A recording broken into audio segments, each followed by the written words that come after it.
संपूर्ण महाराष्ट्रात एकच चर्चा सुरू आहे, ती म्हणजे नुकताच रिलीज झालेल्या देऊळ बंद या चित्रपटाची. आता परीक्षा देवाची अशी टॅगलाईन असलेल्या या सिनेमानं रिलीज होताच बॉक्स ऑफिसवर अक्षरशः धुमाकूळ घातलाय. पहिल्या 4 दिवसातच तब्बल 18,59,00,000 लाखांचं रेकॉर्ड ब्रेक कलेक्शन करून या चित्रपटाने मराठी चित्रपटसृष्टीला एक नवा सुवर्णकाळ दाखवला आहे.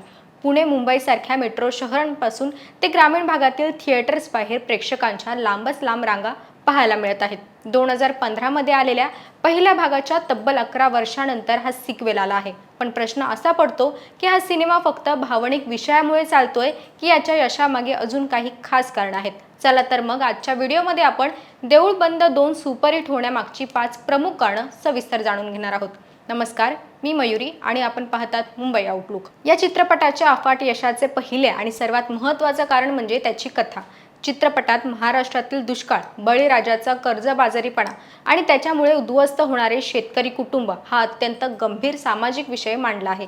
पण हा विषय केवळ रडगाणं न मांडता थेट व्यवस्थेला आणि देवालाही जाब विचारणारा आहे. चित्रपटाच्या केंद्रस्थानी असलेली एक साधी शेतकरी महिला जेव्हा आपल्या हक्कासाठी थेट स्वामी समर्थांना परीक्षेला उभी करते, तो संघर्ष ग्रामीण महाराष्ट्राच्या मनाला थेट भिडतो. प्रेक्षकांना ही कथा स्वतःच्या मातीतील आणि हक्काची वाटते, त्यामुळे लोक थिएटर्सकडे खेचली जात आहेत. दुसरे मोठं कारण म्हणजे महाराष्ट्रात कोट्यवधी लोकांचे श्रद्धास्थान असलेले स्वामी समर्थ. पहिल्या भागात विज्ञान विरुद्ध अध्यात्म असा लढा दाखवला होता, तर दुसऱ्या भागात भक्ती आणि सामाजिक वास्तवाची सांगड घातली आहे. पहिल्या भागाला मिळालेल्या अलोट प्रेमानंतर तब्बल 11 वर्ष प्रेक्षक या दुसऱ्या भागाची आतुरतेने वाट पाहत होते. ही 11 वर्षांची उत्सुकता आणि स्वामी माऊलींवरील अथांग श्रद्धा यामुळे पहिल्याच वीकेंडला हा सिनेमा पाहण्यासाठी कुटुंबाच्या कुटुंब थिएटर्समध्ये गर्दी करत आहेत.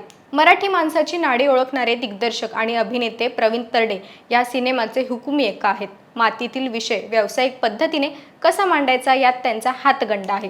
चित्रपटातील संवाद अत्यंत धारदार आणि टाळ्याशिट्ट्या वसूल करणारे आहेत. देऊळ बंद 2 मध्ये त्यांनी सामाजिक संदेशासोबतच प्रेक्षकांचे पुरेपूर मनोरंजन होईल याची काळजी घेतली आहे. प्रवीण तरडे, स्नेहल तरडे आणि रमेश परदेसी यांच्यासह सर्वच कलाकारांचा अभिनय इतका जिवंत झाला आहे की प्रेक्षक थेट कथेशी जोडले जातात. कोणत्याही आध्यात्मिक आणि सामाजिक सिनेमाला संगीताची मोठी जोड असते. देऊळ बंद 2 मधील गाणी आणि त्यांचा बॅकग्राऊंड स्कोर अतिशय प्रभावी आहे.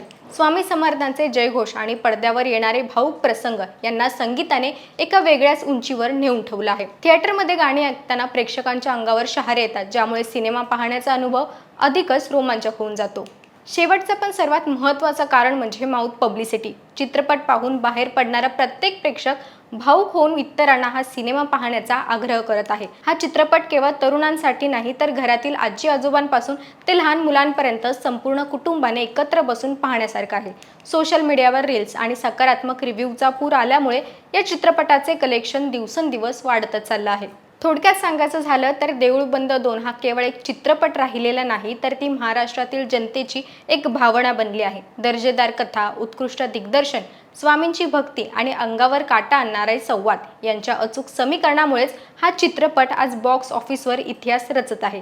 तुम्ही देऊळ बंद पाहिला का? आणि पाहिला असल्यास तुम्हाला तो कसा वाटला हे आम्हाला कमेंटमध्ये नक्की कळवा.